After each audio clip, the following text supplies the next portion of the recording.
आइए, सभी का स्वागत है आज के हमारे वीडियो में। आज हम जो लेके आए हैं वो बड़े महत्वपूर्ण जानकारी लेके आए हैं। वो है ग्रीन हाउस गैसों के विषय में। इससे ज़्यादातर प्रतियोगी परीक्षाओं में, अन्य भी परीक्षाओं में अक्सर प्रश्न आते रहते हैं। तो ये जो जैसे टीईटी परीक्षा, पीईटी परीक्षा, ये राज्य स्तरीय या उच्च स्तरीय परीक्षाओं में सभी में इस चीज पूछते हैं। तो ग्रीन हाउस गैसों के विषय में हम आज जानकारी आपको देंगे। ग्रीन हाउस गैसें क्या होती हैं जिनकी वजह से पृथ्वी का यहाँ का तापमान बढ़ जाता है। वो बढ़ कैसे जाता है कि सूर्य से जो विकिरण आती हैं, जो किरणें आती हैं, वो पृथ्वी पर आई छल करके ही आती हैं ओजोन लेयर में, ओजोन परत में। ओजोन परत कहाँ पाई जाती है? समताप मंडल में। समताप मंडल में ओजोन परत पाई जाती है।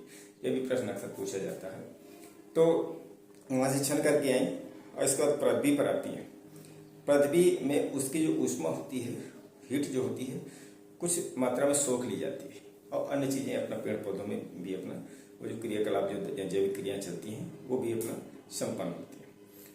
और शेष जो ऊष्मा बचती है वो ऊष्मा पुनः वापस जाना चाहिए, लौटना चाहिए, यानी परावर्तित हो जाना चाहिए। लेकिन होता क्या है कि ग्रीन हाउस गैसों की वजह से वो ऊष्मा पुनः वापस नहीं जा पाती है, जिससे होता क्या है, यहाँ का तापमान बढ़ जाता है, जिसको हम कहते हैं ग्रीन हाउस प्रभाव, ग्रीन हाउस इफेक्ट। ये होता है जो मुख्यतः जो गैसें होती हैं, ग्रीन हाउस गैसें, उनके कारण होता है। तो ग्रीन हाउस गैसें मुख्यतः चार होती हैं। कौन कौन सी होती हैं? पहले बात तो चार होती हैं। दूसरी बात मुख्यतः चार होती हैं। पहली होती है कार्बन डाइऑक्साइड।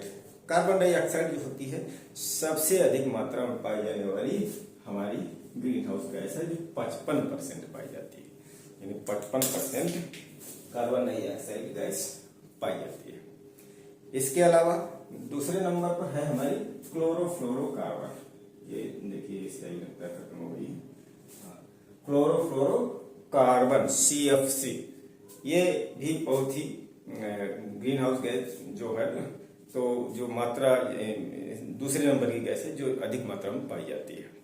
ये CFC गैसें निकलती कहाँ से हैं? जो रेफ्रिजरेटर हम लोग प्रयोग करते हैं, एयर कंडीशन AC, इनसे ये गैसें निकलती हैं। इसलिए ये पर्यावरण के लिए रेफ्रिजरेटर और ये आपका एयर कंडीशनर AC पर्यावरण के लिए ठीक नहीं है। इनका प्रयोग हमको कम करना चाहिए, प्रयास करना चाहिए कूलर आदि का प्रयोग करें। कूलर आदि से गैसें नहीं निकलती हैं और यह कम नुकसानदायक होता है।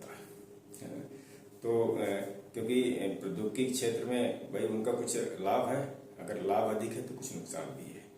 तो उन्हीं के विषय में हमको पर्यावरण संतुलन बनाए रखने के लिए हमें सावधानियां बरतनी पड़ेगी। तो जो AC होती है उससे जो गैसें निकलती हैं, AC और रेफ्रिजरेटर यानी फ्रिज जो घरों में रहता है, जिसमें पानी ठंडा करते हैं, अन्य चीजें सब्जियों भी रख लेते हैं कि खराब ना हो, तो उनसे CFC गैस निकलती है, क्लोरोफ्लोरोकार्बन। कितनी परसेंट होती है? 24%, यानी 24%। तीसरी है मीथेन। मीथेन का रासायनिक सूत्र होता है CH4। मीथेन जो होती है हमारी, वो भी ग्रीन हाउस गैस है। ये तीसरे नंबर की है। ये पाई जाती है 15% पाई जाती है। चौथी है हमारी नाइट्रस ऑक्साइड। रासायनिक सूत्र होता है N2O। नाइट्रस ऑक्साइड होती है, ये भी हमारी ग्रीन हाउस गैस है। ये कितना परसेंट पाई जाती है? अगर 100 में से माना जाए, 100% 100 में होता है, तो 100 में से 55% कार्बन डाइऑक्साइड हो गई, 24% क्लोरोफ्लोरोकार्बन हो गई, CFC गैस हो गई, मीथेन 15% हो गई। शेष कितना बचा? तो देख लेते हैं, 5, 4, 9, 14,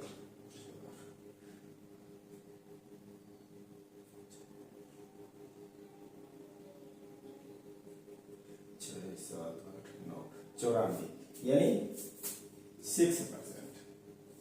6% हमारी नाइट्रस ऑक्साइड गैस होती है। प्रश्न क्या बनेगा कि ग्रीन हाउस गैसें सबसे अधिक मात्रा में कौन सी पाई जाती है? तो कार्बन डाइऑक्साइड। सबसे कम मात्रा में कौन सी पाई जाती है? Nitrous oxide. मीथेन कितनी पाई जाती है? 15%। क्लोरोफ्लोरोकार्बन 24%। तो वायुमंडल में पाया जाना अलग बात है। वायुमंडल में जो पाई जाती है उनका संगठन अलग बताया जाता है कि जैसे 78% नाइट्रोजन पाई जाती है, ऑक्सीजन 21% पाई जाती है, 0.03% आपके कार्बन डाइऑक्साइड गैस पाती है होती है, और शेष अन्य गैसें होती हैं, अक्रिय गैसें, आर्गन वगैरह। इसी तरह से ग्रीन हाउस जो गैसें होती हैं वो मुख्यतः 4 होती हैं।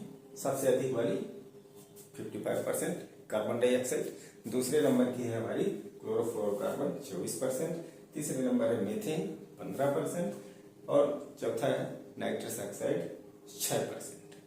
ये है। उम्मीद करते हैं वीडियो अच्छा लगा होगा और ये आपके काम आएगा। बहुत पूछा जाता है, बहुत इंपॉर्टेंट प्रश्न है। बहुत बहुत धन्यवाद।